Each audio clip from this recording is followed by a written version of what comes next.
고난 중 기도가 바뀌는 순간이라는 제목으로 하나님 말씀 증거하도록 하겠습니다. 여러분들 고난 중에 기도가 바뀌는 걸 경험해 보셨습니까?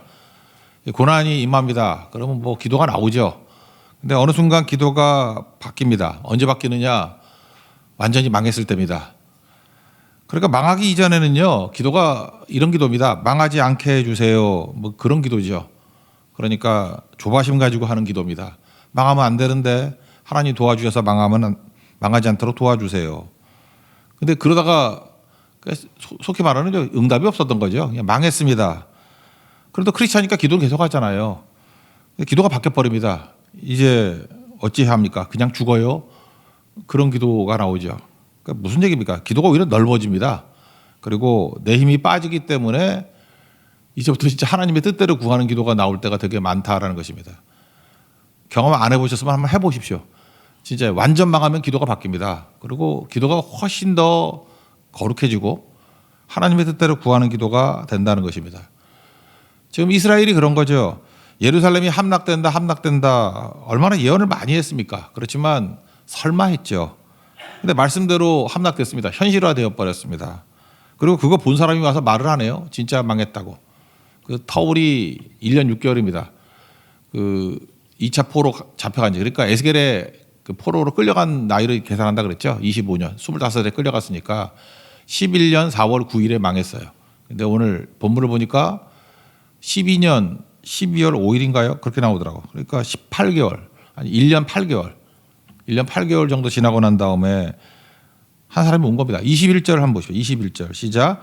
우리가 사로잡힌 지 12째 해 10째 달 5째 날에 예루살렘으로부터 도망하여 온 자가 내게 나와 말하기를 그 성이 함락되었다 하는지라. 그러니까 뭐 한 1년 6개월 뭐 이렇게 된 거죠. 그죠? 그렇게 됐다라는 것입니다. 진짜 망했구나. 그런데 오늘 핵심은 이거예요. 함락 소식이 구원 소식이 되었다는 것입니다. 우리도 마찬가지입니다. 우리 망했다는 소식이 구원의 소식이 된다라는 거예요. 그러니까 뭐죠? 망할 바에는 빨리 망하는 게 좋습니다. 그러면 그게 구원 소식이 되고 구원의 길이 그때부터 열리기 시작한다는 것입니다. 그럼 내 인생에서 함락은 뭐가 있겠어요? 제가 곰곰이 생각해 보니까 내 인생의 함락, 망했다, 끝이다 그랬던 거. 뭐 제가 경험한 것도 있고 경험 안 한 것도 있는데 뭐 경제가 제일 크겠죠. 사업이 망했다, 뭐 돈이 하나도 없다. 그럼 진짜 망한 거잖아요. 사기당했다. 어떤 성도를 보니까 요즘엔 많이 없는데 옛날에는 그 보증을 사가지고 한 20년 고통 속에 있는 분을 봤어요. 그 남의 빚 한 10억을 떠안으니까 10억이 뭐 크면 크고 작으면 작을 수도 있지만 아무것도 없는 상태에서 10억을 떠안으니까 한 20년 걸리더라고요. 다 갚는데. 그런 경우도 있더라고요. 관계도 그럴 수 있죠. 관계가 파괴가 되는 겁니다. 헤어지고 깨지고 뭐 정신을 못 차리죠. 인간은 관계 속에 살아가는 건데 그때 내 인생에 함락이 됐다 그런 느낌을 받을 거고 저는 건강이었습니다. 건강 뭐 장애를 안던지 뭐 암 진단 받던지 그럴 때 이제 끝인가 뭐 이런 거. 그 다음에 뭐 암이라 그러는데도 생존율이 제일 적은 게 폐암 뭐 이런저런 맨날 그런 소리만 들리더라고. 그런 거. 그럴 때가 이제 망했다 끝이다 그러는 느낌이었고요. 나이도 그렇죠. 모세가 그렇지 않습니까? 힘이 없다, 돈도 없다, 나 80세다. 근데 우린 다 아니까 그때부터 40년 동안 진짜 일하고 살았는데 그러니까 그런 겁니다. 함락 소식이 구원 소식이 된다는 것입니다. 이게 성경 말씀이에요. 오늘도 망했다고 생각하시는 분이 있습니까? 망해서 일어나는 이야기가 성경입니다.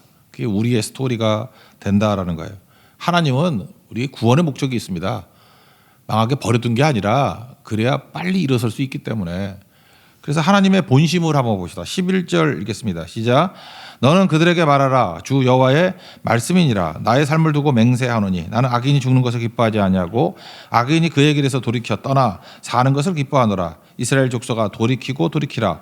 너희 악한 길에서 떠나라. 어찌 죽고자 하느냐 하셨다 하라. 그러니까 이게 심판이 아니라는 거죠. 이걸 통해서 구원하기 위한 하나님의 계획이다. 그러니까 망한 게 아니라는 거죠. 다시 하나님 바라보면 반전의 일들이 벌어지게 된다. 우리 얘기입니다. 이제 그래서 반전의 스토리가 있는 게 우리의 간증이고 그게 신앙생활이라는 것입니다. 오늘 세 가지로 살피겠는데 망할 소식이 구원 소식이 되는 길 첫 번째는 말씀 앞에 서는 겁니다. 여러분 지금 말씀 앞에 서 있죠. 그럼 무조건 여러분 반전이 일어납니다. 기도 이런 거 힘들잖아요. 그죠? 기도도 노동이니까. 근데 이렇게 맥이 빠져도 이렇게 말씀 앞에 서 있으면 소망이 있는 거예요. 왜? 그 사람을 통해서 하나님께서 일으켜 주실 거기 때문에. 먼저 이들이 착각에 빠진 게 뭐냐면 두 종류 사람이 나오잖아요. 누가 주인공인가? 여기 23절부터 29절까지 나오는 사람들이 예루살렘에 있던 사람이에요. 하여튼 망하든 말든 우리는 예루살렘에 남아 있으니까 우리가 주인공이야. 그런데 하나님 뭐라고 말씀했어요? 아니야. 바벨론으로 포로로 끌려간 사람이 주인공이야. 내가 새로운 작품을 만들려 그래. 바벨론 포로로 끌려가서 거기서 정화시키고 깨끗하게 만들, 강화시키고 힘주고 성화시키고 따로 떼어서 쓰임 받도록 만들 거야. 그게 하나님의 뜻이죠. 그러니까 누가 주인공입니까? 포로로 끌려간 자가 주인공이라는 거예요. 근데 우리는 뭘 보고 따지죠? 현실 여건을 보고 따진다고. 현실 여건이 누가 더 좋아? 그런데 포로보다는 남아있는 사람이 낫겠죠. 근데 그 사람들은 아니라는 거예요.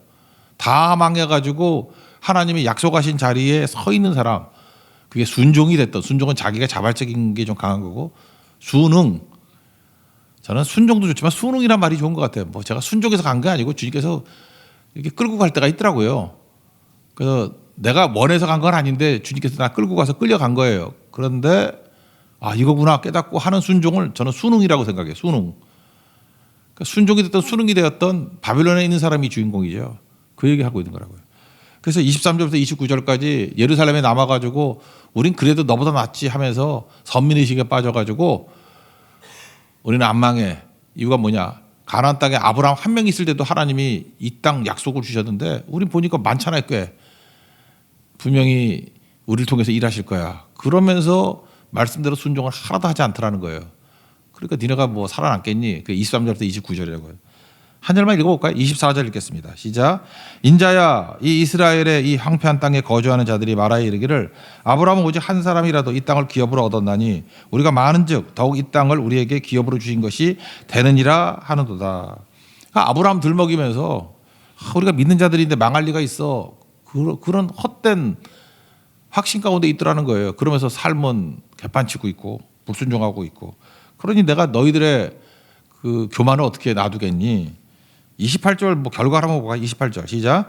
내가 그 땅이 황무지와 공포의 대상이 되게 하고 그 권능의 교만을 그치게 하리니 이스라엘 산들이 황폐하여 지나갈 사람이 없으리라. 그러니까 여기 기대 갖지 말고 바벨론 포로로 끌려가서 순종을 했던 순응을 했던 그 사람들이 주인공이야.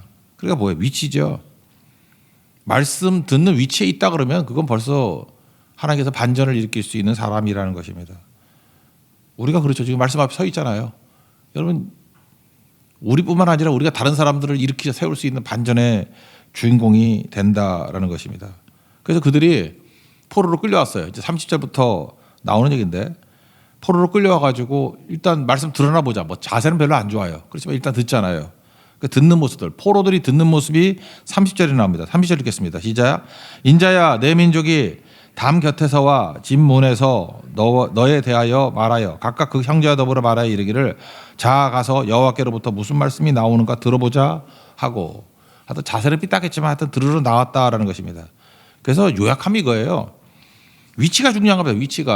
위치가 중요하고 들을 수 있는 그 자리가 있는 게 하나님 나를 인도하시고 보호하시고 이끌어 주신 거라고. 여러분도 마찬가지 아니에요. 내가 망했다 그러는데 뭐 망하긴 뭘 망해. 망했으면은 여기 나왔겠어요? 건강이 있으니까 나왔지. 그죠? 망했다 그러는데 여러분 밥 먹고 나왔죠. 저녁에. 다 망한 거 아니라고. 그렇게 들을 수 있는 기회가 있잖아요. 말씀 듣잖아요. 이게 왜 망한 거야? 망했다고 느낄 뿐이지. 이제 시작이거든요. 반전이 일어난다는 것입니다. 제가 어떤 의사분 얘기를 들었었는데 이분이 이제 그 대장암 쪽을 담당하시는 의사분이세요. 근데 이분이 어디 가면 돈 많이 벌까 이 생각을 하다가 전 세계에서 고기를 제일 많이 먹는 나라가 어딘가를 분석을 했대요. 미국도 아니고 유럽도 아니고 몽골이래. 몽골이 고기만 엄청 먹는데요. 고기만 엄청 먹고 그다음에 척박한 땅이기 때문에 채소도 없대. 그러니까 채소도 안 먹고 고기만 먹으니 이건 분명히 대장암이 엄청 많을 거다. 그래서 짐 싸를 머지고 이제 가가지고 병원 차려서 떼돈 벌라고 갔더니 대장암 환자가 없더래. 아니 채소도 안 먹고 고기만 먹는데 대장암 환자가 없다라는 게 이상하다. 가봤더니 평균 연령이 50대래. 50. 그래서 대장암 걸리기 전에 다 죽었대. 대장암 원래 좀 나이가 들어야 생기잖아. 그렇죠. 이제 40대 때 고기 열심히 먹으면 이제 50대 때부터 대장암이 나오거든. 근데 그 전에 죽으니 사인이 딴 거죠. 제가 그 얘기를 들어보면서 야, 그 의사분 참 재밌게 말씀하신다. 웃긴다. 그래서 다시 돌아왔대 여기로. 돌아왔더니 또 여기서 또 파업하고 있고. 하여튼 그렇다는데 우리가 어쨌든 간에 뭐 망하든 말든 간에 이 말씀 듣고 있다는 건 살아있다는 뜻 아니에요. 나 그 생각이 들더라고. 우리 망한 거 아니에요. 그죠? 뭘 망해. 지금 말씀 듣고 있는데. 그러니까 말씀 앞에 서 있으면 되는 거죠. 그러니까 제일 쉬운 게 말씀 앞에 앉아 있는 거 아니에요. 그러면 말씀이 우리를 관통하는 시간이 온다고. 오히려 망했다는 게 좋은 게 뭐냐면 힘이 다 빠지잖아요. 옛날엔 좀 이렇게 저항도 했는데 망한 사람은 힘이 없어요. 그래서 저항도 없어. 그냥 앉아가지고 말씀으로 절여지는 시간이야. 힘 다 빠져버리잖아. 뭐 저항도 안 해. 그래, 말씀하세요. 그냥 들어볼게요. 그러다가 생각보다 은혜가 임한다니까요. 마음에 불이 붙기 시작하고. 그게 하나님께서 원하시는 모습이에요. 그래서 확 일어나요.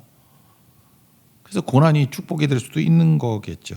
고난은 힘 빼는 시간, 저항을 없애는 시간, 말씀이 나를 관통하는 시간, 말씀으로 나를 절이는 시간. 그래서 인물들이 다 거기서 나오는 거라고요.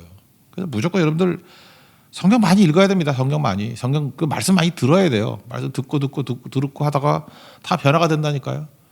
완전 절망에 빠졌다가 말씀 듣고 반복해서 듣고 뭐 어떤 사람은 딕테이션 하다가 이렇게 변화가 되고 어떤 사람은 똑같은 설교 옛날에 그 미국에 있던 분들 그 테이프로 들을 때 테이프가 늘어질 정도로 듣고 같은 설교 그러다가 회복된 사람이 엄청 많다고요. 왜? 말씀으로 절여지고 말씀이 관통하는 거니까. 대표적인 게 뭐 그런 거 있죠. 옛날에 뭐 예로 많이 들었던 거. 성경 100번 읽고 변화된 얘기 할 때 꼭 나오는 게 그 영화 배너라고 있잖아요. 배너의 작가가 루이스 월레스라는 그 남북 전쟁할 때 남부 쪽의 장군이에요. 장군인데 이분이 철저한 무신론자고 남부 쪽에 있는 그 우리나라의 김용옥 같은 뭐 그런 사람이 있는가 봐. 뭐 기독교 공격하고 뭐 이상한 사람이 하나 있는가 봐. 그게 이제 로버트 잉거솔이라고. 나는 뭐 이 사람이 누군지 잘 모르겠는데 하여튼 뭐 영어로 된 작품들 읽어보면 무신론자 그러면 무조건 로버트 잉거솔이 나오더라고. 도대체 어떤 사람인지 모르겠는데. 그래서 이 사람이 이제 루이스 월레스 장군한테 당신 이게 혁혁한 공로도 세우고 남부 쪽에 유명하고 하는데 글도 잘 쓴다고 그러면서 기독교가 얼마나 거짓말이 있고 무모하고 쓸데없는 건지 막 설명을 해주고 이분이 거기에 또 은혜를 받았어요. 그래서 이거 증명하는 걸 위해서 소설을 쓰라. 그래서 로버트 잉거솔의 전도를 받아가지고 성경 읽기 시작했어요. 왜? 기독교 공격하려고. 근데 뭐 너무 내용이 많으니까 잘 모르잖아요. 근데 이분이 또 철저한 장군 출신이거든. 제가 알기로 3스타 출신인데 계속해서 100번 봤대요. 변화됐겠죠. 그래서 뭐 기독교 공격이 아니라 예수로 인해서 변화된 모습에 주다 배너 만들어서 뭐 한동안 옛날 분들은 뭐 배너 때문에 예수 믿고 돌아온 사람 엄청 많거든요.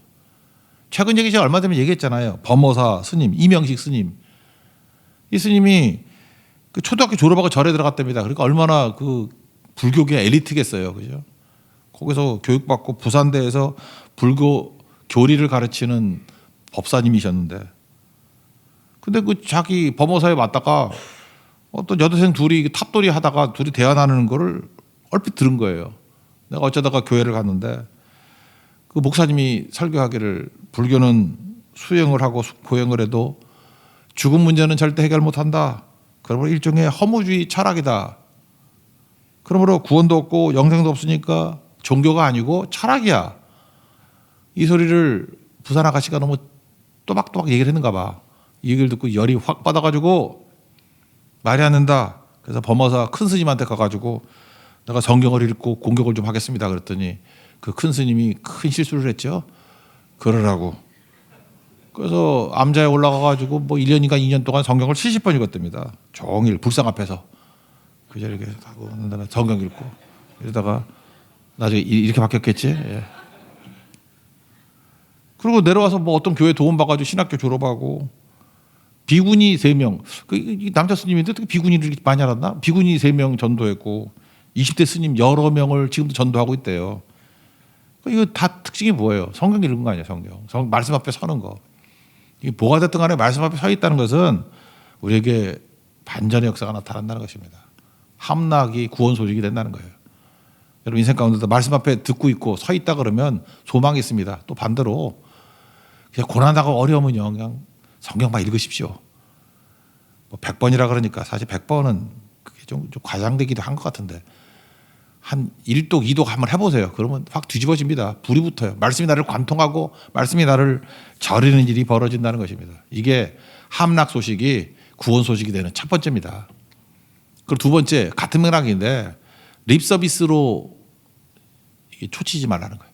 립 서비스 자꾸 하지 말고 10절부터 16절까지가 그 얘기인데 말로 나는 뭐 죄인이지요, 뭐 허물과 죄가 많지요. 말만 멋들어지게 하지 말라는 것입니다. 말 좀 줄이고 하나님 앞에 회개하고 그게 중요한 거죠. 이게 또 한 절만 읽어봅시다. 10절 읽겠습니다. 시작. 그런즉 인자야 너는 이스라엘 족속에 이르기를 너희가 말하여 이르되 우리의 허물과 죄가 이미 우리에게 있어 우리로 그 가운데서 쇠퇴하게 하니 어찌 능히 살리려 하거냐. 말은 잘해. 말은 그죠. 여기 지금 10절부터 16절까지의 내용이 뭐냐면 뭐 읽어봤잖아요. 조금 전에. 말로는 의인같이 말을 해요. 근데 행동은 악인같이 하는 사람이 있고 반대로 말은 악인같이 해. 개떡같이 해. 근데 행동은 의인같이 해. 누가 살겠느냐? 그 행동 의인같이 하는 사람이 사는 거지. 똑같은 맥락으로 예수님이 비유를 하나 드셨죠. 이게 공감복음 가운데 마태복음만 있는 거예요. 마태복음 21장 28절부터 32절까지인데 그 내용을 보면 이런 거죠. 어떤 사람에게 두 아들이 있는데 맏아들에게 가서 얘 오늘 포도원에 가서 일 좀 할래? 그랬더니 큰 형이에요. 아버지 가겠습니다. Yes, sir. 그랬다는 거예요. 그리고 안 갔대요. 그리고 둘째 아들에게 가서 또 이와 같이 말하되 실소이다. 뭐 이런 놈이 다 있어. 그죠? 그러고 난 다음에 내가 아버지의 가슴에 상처를 줬구나. 그 후에 누이치고 갔다. 마태복음 21장 31절 결론이에요. 그 둘 중에 누가 아버지의 뜻대로 했니? 그랬더니 둘째 아들입니다. 예수님께서 말씀하시기를 세리들과 창녀들이 너희보다 먼저 하나님의 나라에 들어가리라. 이거 근거가 되는 구절이 어디냐면 에스겔서 33장 10절부터 16절까지 이 얘기를 예수님이 풀어주신 거라고 지금. 그게 무슨 얘기예요? 립서비스 하다가 망한다는 거예요. 그러니까 입 다물고 있어. 말로 믿음 좋은 척, 말로 위기를 넘기지 말라는 거예요. 이거 안 하는 버릇 들여야 됩니다. 예를 들어서 교회 들은 거 교회 생활 좀 오래 하다 보면 교회 맥락을 다 알죠. 그래서 예를 들어서 뭐 이제 대만 선교를 간다. 딱 그러면 이제 뭐 귀찮게 굴잖아.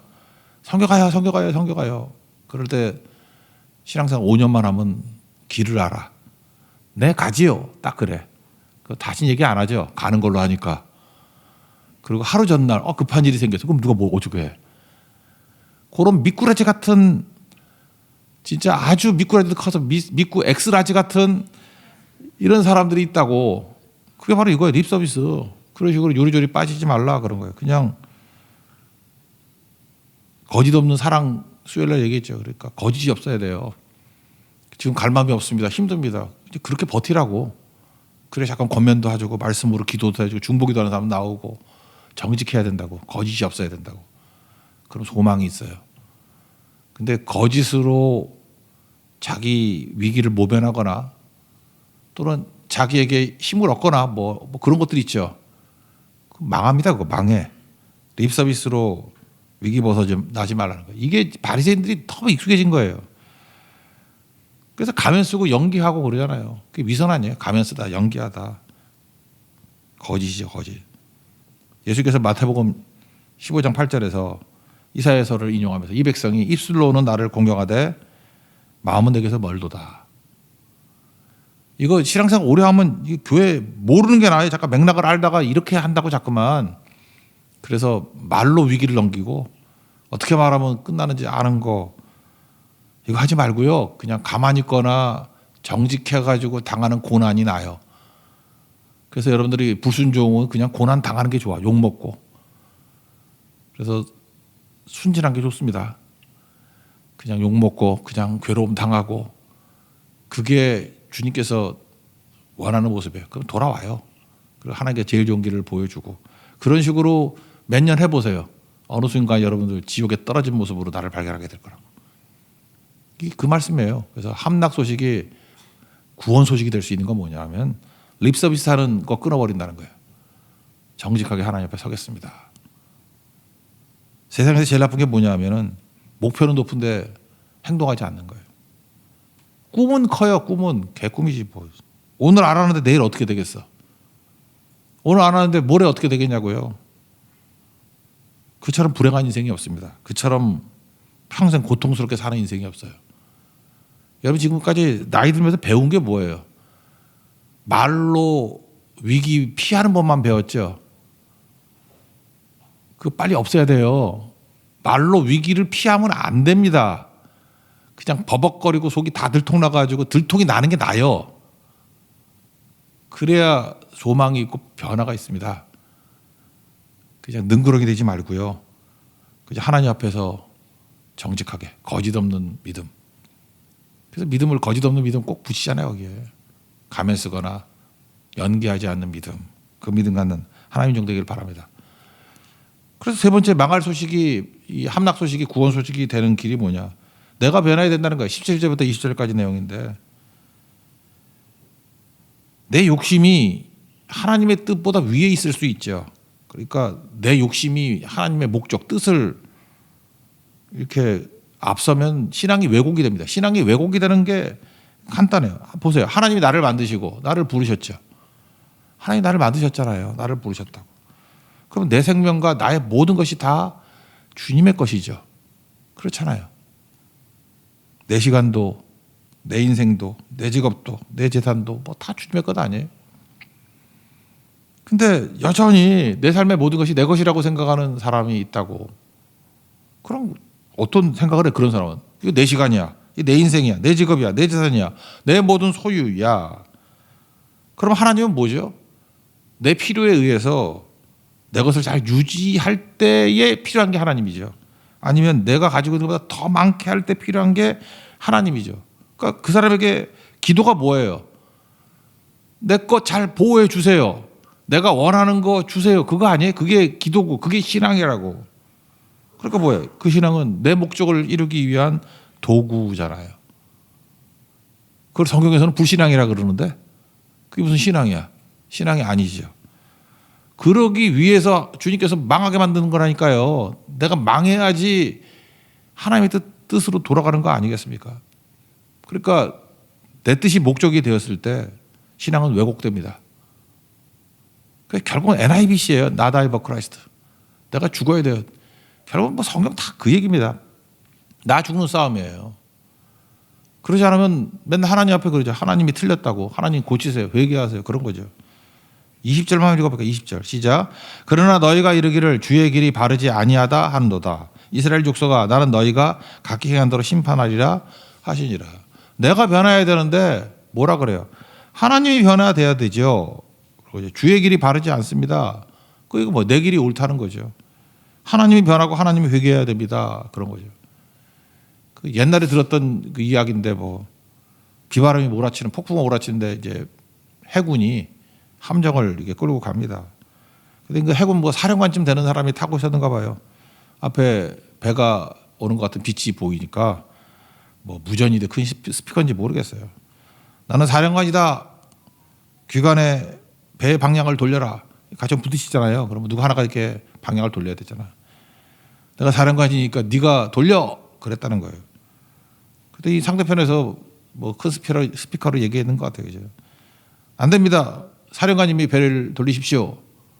열받았는데 그 다음 말이 할 말이 없게 말해요. 저는 등대입니다. 등대가 돌릴 수는 없잖아요. 우리가 그러고 있어요. 예수님이 등대인데 예수님이 돌리십시오. 돌리라니까. 갈 때까지 가보자. 그럼 죽어요. 등대 앞에 있는 그 바위 같은 거 있잖아. 죽는다고. 정말 잘 안 바뀌는 게 인간입니다. 오늘 제목이잖아요. 고난 중 기도가 바뀌는 순간. 그래서 고난이 유익입니다. 우리 인간은요. 고난 당해야만 바뀌어요. 참 이게 어리석게도 그렇다고. 빨리빨리 자신을 깨버리고 주의 말씀 앞에서 태도가 바뀌고 행동이 바뀌고 기도가 바뀌고 모든 게 다 바뀌는, 그래서 몸의 순종으로 하나님 앞에 쓰임받는 거룩한 백성이 되는 축복이 임하기를 기원합니다. 자리에서 일어나겠습니다. 내 삶은 주의 것 찬양하겠습니다.